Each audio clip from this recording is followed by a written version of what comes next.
یہ سوال ہے رمضان کے حوالے سے، پوچھتی ہیں کہ رمضان کی تیاری کے بارے میں بتائیے۔ ایک عظیم مہینہ ہمارے پاس آنے والا ہے، ہمیں کیسے اپنے آپ کو بھی، اپنی اولاد کو بھی اور اپنے گھر کو ہم کیسے ٹریننگ لیں کہ ہم زیادہ سے زیادہ بینیفٹس حاصل کریں رمضان سے؟ رمضان کی حقیقت خود بھی سمجھیے اور اپنی اولاد کو بھی بتائیے۔ کوئی چیز بھی اس وقت تک انسان کے نفس پر اثر انداز نہیں ہوتی جب تک وہ اس کے شعور میں نہیں آ جاتی، یعنی وہ سمجھ لے پہلے کیا چیز ہے۔ تو رمضان کیا چیز ہے؟ قرآن مجید نے اس کو ایک لفظ میں بیان کر دیا ہے، یا ایھا الذین آمنوا کتب علیکم الصیام کما کتب علی الذین من قبلکم لعلکم تتقون۔ یعنی اللہ تعالیٰ نے انسان کو دنیا میں جس امتحان میں ڈالا ہے اس میں خدا کے حوالے سے ایک پہلو یہ ہے کہ انسان خدا کی اطاعت کرے۔ خدا کہتا ہے جھوٹ نہ بولو، کہتا ہے بددیانتی نہ کرو، کہتا ہے حق تلفی نہ کرو، کہتا ہے کسی کی جان مال آبرو کے خلاف زیادتی نہ کرو، یہ کہتا ہے، تو ہمیں اس سے رکنا ہوتا ہے۔ خواہشات کہتی ہیں کہ اگر کچھ سمیٹ سکتے ہو تو سمیٹ لو، کسی کا مال کھا سکتے ہو تو کھا لو، کسی کو نقصان پہنچا سکتے ہو تو پہنچا دو۔ کبھی انتقام کا جذبہ، کبھی خواہش کا جذبہ، کبھی اقتدار کی خواہش، یہ جرائم پر اور گناہوں پر آمادہ کرتی ہے، تو اللہ تعالیٰ اس سے روکتے ہیں۔ اسلام کیا ہے؟ اعلیٰ ترین اخلاق پر زندگی بسر کرنا۔ تو اعلیٰ ترین اخلاق پر زندگی بسر کرنے کا کوئی ایک شعبہ نہیں ہے، یعنی آپ کو کاروبار میں بھی اس کو اختیار کرنا ہے، آپ کو سیاست میں بھی اس کو اختیار کرنا ہے، آپ کو معاشرت میں بھی اس کو اختیار کرنا ہے، گھر میں باہر ہر جگہ اعلیٰ ترین اخلاقی اصولوں پر زندگی بسر کرنی ہے۔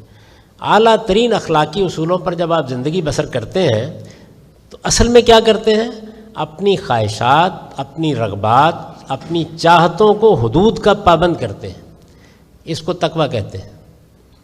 یعنی بے لگام نہ چھوڑ دیا جائے اپنے آپ کو، بلکہ اپنے اوپر ڈسپلن نافذ کیا جائے کہ نہیں تم جھوٹ نہیں بولو گے، دھوکہ نہیں دو گے، اپنا نقصان برداشت کر لو گے لیکن کسی کا مال نہیں کھاؤ گے، کسی کی حق تلفی نہیں کرو گے۔ تو یہ زندگی ہے جو ہمارا مذہب چاہتا ہے کہ ہم بسر کریں، یعنی اس کا ظہور ہماری زندگی کے ہر شعبے میں ہو۔ آدمی گھر میں بیوی کے ساتھ معاملہ کر رہا ہے، بیوی شوہر کے ساتھ معاملہ کر رہی ہے، اولاد کے ساتھ معاملہ کر رہے ہیں، رشتہ داروں کے ساتھ کر رہے ہیں، آپ دوستوں کے ساتھ کر رہے ہیں، آپ منڈی میں بیٹھے ہوئے ہیں، آپ کوئی دوا بنا رہے ہیں، آپ کوئی سودا بیچ رہے ہیں، آپ کہیں مال بھیج رہے ہیں، آپ کسی جگہ ملازمت کر رہے ہیں، آپ کے ذمے کوئی کام دیا گیا ہے، آپ سیاست کر رہے ہیں، آپ معیشت میں ہیں، ہر جگہ اعلیٰ ترین اخلاقی اصولوں پر قائم رہنا، یہ مذہب کا میسج ہے۔ ہمارے پیغمبر نے ہم کو یہ بتایا کہ بعثت لأتمم مکارم الاخلاق، میں صرف اس لیے بھیجا گیا ہوں کہ میں اعلیٰ اخلاق کو ان کے کمال پر پہنچا دوں۔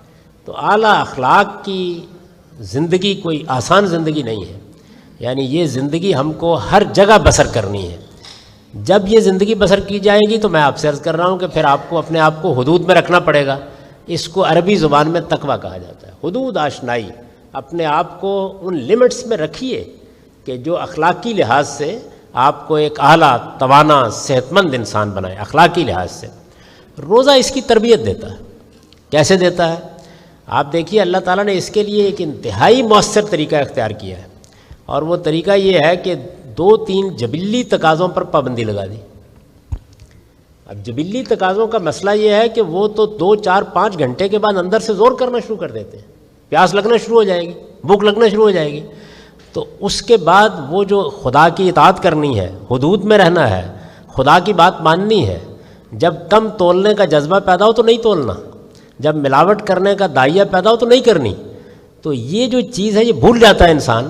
اب روزہ کیا کرتا ہے؟ وہ آپ کو یہ احساس دلاتا ہے کہ نہیں تم خدا کے بندے ہو، اور تمہیں خدا کے حکم پر اپنے جبلی تقاضوں کے اوپر زور لگا کے پابندی عائد کر دینی ہے، تقویٰ پیدا کرنا ہے۔ تو آپ دیکھیے کہ جب 4-5 گھنٹے رہ جاتے ہیں تو اس کے بعد وہ سب کچھ ہونا شروع ہو جاتا ہے کہ جس میں انسان بے بسی جگہ پہ پہنچ جاتا ہے۔ پیاس لگ رہی ہوتی ہے، بھوک ستا رہی ہوتی ہے، اور کون سی چیز ہے جو روکتی ہے؟ یہ کہ نہیں میرے پروردگار کا حکم ہے۔ تو اللہ تعالیٰ کے ساتھ اطاعت کا جو جذبہ ہے کہ میں بات مانوں گا خدا کی، اور خدا کی بات کیا ہے؟ اعلیٰ اخلاق پر قائم رہنا۔ تو یہ بات ماننا، اس کو عربی زبان میں اطاعت کہتے ہیں۔ انسان مجسم اطاعت بن جاتا ہے، اطاعت کا وجود بن جاتا ہے۔ اطاعت گویا پورے وجود کا حصہ بن جاتی ہے. تو روزہ اس کی تربیت دیتا ہے. 720 گھنٹے کم و بیش ہر سال یہ ہمیں سکھانے کے لیے آتا ہے کہ تم خدا کے بندے ہو، اور کاروبار میں، معیشت میں، معاشرت میں، سیاست میں خدا جو کچھ کہہ رہا ہے تمہیں ان اخلاقی اصولوں پر قائم رہنا ہے. اس کی تربیت دیتا ہے. یہ میسج اپنے بچوں کو دیجئے، یہ میسج اپنے نفس کو دیجئے. اس کے بعد خود بخود روزے کی تیاری ہوگی. لیکن اگر رمضان کا مہینہ منانے کا طریقہ آپ نے اختیار کر لیا ہے کہ یہ بھی گویا کھانے پینے اور افطار کی مجلسیں منعقد کرنے کا مہینہ ہے، تو پھر ظاہر ہے بچے بھی یہی درس لیں گے. ان کو بتائیے کہ یہ اس چیز کا مہینہ ہے، اور اس میں ایک ذہنی تیاری، ایک فکری تیاری، ایک عملی تیاری شروع ہو جاتی ہے. اگر اللہ توفیق دے تو اس مہینے میں کوئی نفل روزے بھی رکھ لیجئے تاکہ ذہنی تیاری کے ساتھ ایک روزہ رکھنے کی عادت بھی پڑے. اور اس کے بعد یہ مہینہ آ رہا ہے، بہت برکت کا مہینہ ہے. اس میں ایک بڑی غیر معمولی بشارت ہے ہر انسان کے لیے. گناہ دو طرح کے ہیں، ایک جو وہ خدا کے حوالے سے ہوتے ہیں، ایک جو بندوں کے حوالے سے ہوتے ہیں. بندوں کے حوالے سے کوئی گناہ اس وقت تک معاف نہیں ہوتا جب تک بندہ معاف نہ کر دے. یعنی قتل معاف نہیں ہو جائے گا، زیادتی معاف نہیں ہو جائے گی، حق تلفی معاف نہیں ہو جائے گی، وہ تو بندے کے ساتھ معاملہ کرنا ہے. لیکن کچھ گناہ ہیں جو خدا کے حوالے سے ہوتے ہیں. نماز رہ گئی، روزے میں کوتاہی ہو گئی، تو رمضان ان گناہوں کی معافی کا ذریعہ بن جاتا ہے. تو اس لحاظ سے اللہ کی بڑی بشارت ہے. اپنے متعلق اللہ تعالیٰ عمرے سے، رمضان سے گناہ معاف کرتے ہیں، لیکن ملاوٹ معاف نہیں کر سکتے، دھوکہ دہی معاف نہیں کریں گے، کیونکہ اس میں دوسرا آدمی زیر بحث آ گیا. اس میں تو رسول اللہ نے فرمایا ہے کہ اگر یہاں معاملہ صاف کر کے نہیں جاؤ گے تو قیامت میں اس فرد کو موقع دیا جائے گا کہ وہ آپ کے ساتھ معاملہ کرے، اور وہ معاملہ جب کرنے اٹھے گا تو آپ کے پاس دینے کے لیے سوائے نیکیوں کے اور لینے کے لیے سوائے برائیوں کے کچھ نہیں ہوگا. تو اس لیے اللہ کے بندوں کے جو حقوق ہیں ان کے بارے میں کبھی یہ خیال نہ کیجیے کہ رمضان آئے گا روزے رکھیں گے معاف ہو جائیں گے، حج کریں گے معاف ہو جائیں گے. حج میں، عمرے میں گناہ معاف ہوتے ہیں، لیکن کون سے؟ وہ جو خدا سے متعلق ہے، بس وہی معاف ہوتے ہیں. عبادات در حقیقت ہیں کیا؟ یہ اللہ تعالیٰ کے ساتھ ہمارے تعلق کا سمبولک ایکسپریشن ہے، علامتی اظہار ہے. تو ہر عبادت کی حقیقت سمجھنی چاہیے. روزے کی حقیقت کیا ہے اس کو بہت اچھی طرح سمجھنا چاہیے. آپ اگر زحمت نہ ہو تو میری کتاب میزان میں روزے کا باب نکال کے پڑھیے. اس میں نے بتایا ہے کہ روزہ کیا چیز ہے. تو اپنے آپ کو بھی ایجوکیٹ کیجئے، اپنے بچوں کو بھی ایجوکیٹ کیجئے، کیونکہ ہمارے ہاں عام طور پر عبادات کی حقیقت نہیں بتائی جاتی. مجھے خود یہ تجربہ ہوا، میں دوسرے حج پر تھا اور میں ذرا حرم سے دور ایک جگہ پر مقیم تھا، اور وہاں میں بیمار ہو گیا بہت زیادہ. تو اتفاق سے میں ایک دن حرم میں نماز پڑھنے کے لیے نہیں جا سکا. وہاں کچھ اور لوگ بھی، کچھ وبا سی پھیل گئی تھی، وہ بھی بیمار تھے، اور ان میں بعض بہت اچھے دانشور اہل علم بیوروکریٹس بھی تھے. تو انہوں نے مجھ سے جب سب لوگ چلے گئے تو یہ پوچھا کہ یہ کیا ہم پتھر مارتے رہتے ہیں، چیز کیا ہے؟ تو میں نے ان کو بتایا کہ حج کیا ہے، یہ اصل میں اس کی حقیقت کیا ہے، یہ کتنی بڑی چیز ہے اور کس طرح کی تمثیل ہے اس کے اندر، اور آپ جب نکلتے ہیں تو کس مقصد کے لیے نکلتے ہیں اور یہ سب کرتے کیوں ہیں. ان کے لیے ایک بالکل انکشاف تھا. تو اس لیے میری گزارش یہ ہے کہ آپ پہلے تو عبادات کی حقیقت لوگوں کو بتائیے، روزے کی بتائیے، حج کی بتائیے، عمرے کی بتائیے. یعنی ان کو بطور ایک ریچول کے پیش کرنے کے بجائے جس حقیقت کو یہ سمبولیکلی بیان کرتے ہیں، علامتی طور پر بیان کرتے ہیں، اس کو پہلے واضح کیجیے، پھر وہ شعوری چیز بنے گی.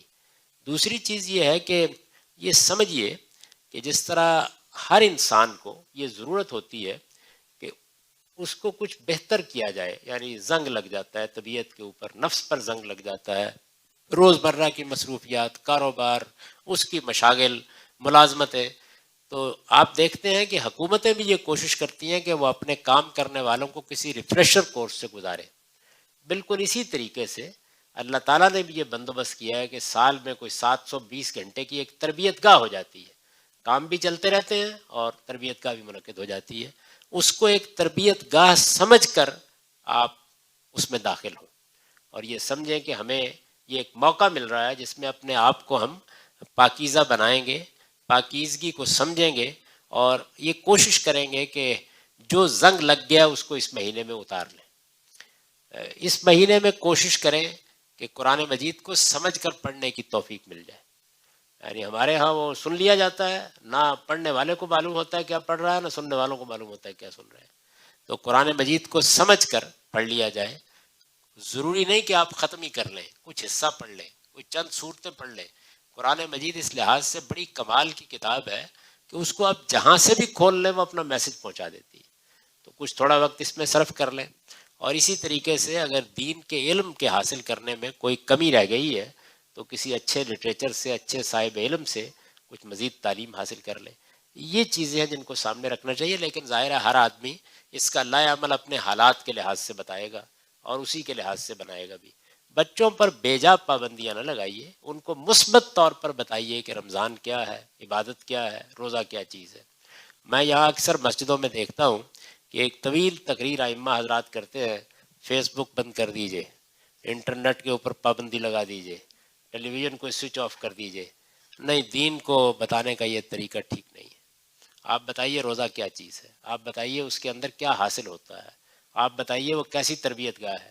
مثبت طور پر اس کا اتنا شعور پیدا کیجئے کہ یہ چیزیں خود بخود کم ہوں. یعنی اس کا یہ طریقہ صحیح نہیں ہوتا. منفی نہیں، مثبت طریقہ اختیار کیجئے. بہت سارے غیر مسلم ہم سے یہ سوال پوچھتے ہیں کہ روزے کا کیا مقصد ہے، ہم ان کو کیسے ایکسپلین کریں؟